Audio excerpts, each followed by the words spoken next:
ఈ పీస్ వచ్చేసి స్టేట్మెంట్ పీస్ని బేస్ చేసుకొని మేక్ చేయడం అయితే జరిగింది. దీంట్లో యూజ్ చేసిన బీడ్స్ అన్నీ original quality beads, original Swarovskis, original సీజెడ్స్ బీడ్స్ యూజ్ చేశాను.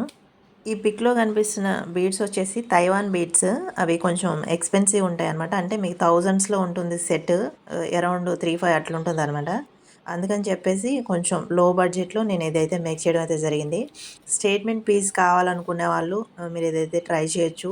మీరిక్కడ హుక్ చూస్తున్నట్లయితే ఇంటర్లాకింగ్ హుక్‌కి అన్నిటికి నేను ఇంటర్లాకింగ్ ఇలానే ఇస్తాను. ఇవి 6 సైజ్ స్వరోస్కీస్ అండి. తర్వాత మధ్యలో గోల్డ్ రోప్ కనపడుతుంది కదా! అది స్క్వైరల్స్, అది కూడా 6 సైజే.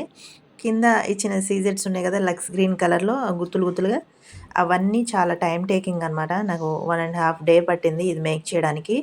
అన్నీ ప్యూర్ క్వాలిటీ అండి. మీకు ఫ్యూచర్‌లో ఈ మోడల్ బోర్ వచ్చేసిందంటే మళ్ళీ నా దగ్గరికే తీసుకొస్తే మళ్ళీ కస్టమైజేషన్ అనేది రీక్రియేట్ చేసిస్తా. లేదు ఫ్యూచర్‌లో ఏమన్నా గోల్డ్ కస్టమైజేషన్ చేయించుకోవాలనుకుంటే ఇవే బీడ్స్ మీ గోల్డ్‌లో కూడా వాడుకోవచ్చు. లెంత్ వచ్చేసి 20 ఇంచెస్ వరకు ఉంటుందండి. అంటే లైక్ మినీ హారం లెంత్ అనమాట.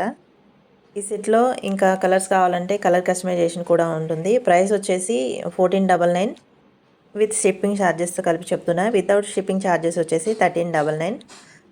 ఇంత మంచి ప్రైస్‌లో ఈ పీస్ అయితే రాదు. ఈ సీజెడ్ బీడ్స్‌కి సంబంధించి చిన్న చైన్ కొనాలంటే 2000 వరకు ఉంటుంది. బీడ్స్ నాలెడ్జ్ ఉన్న వాళ్ళకి తెలుస్తుంది.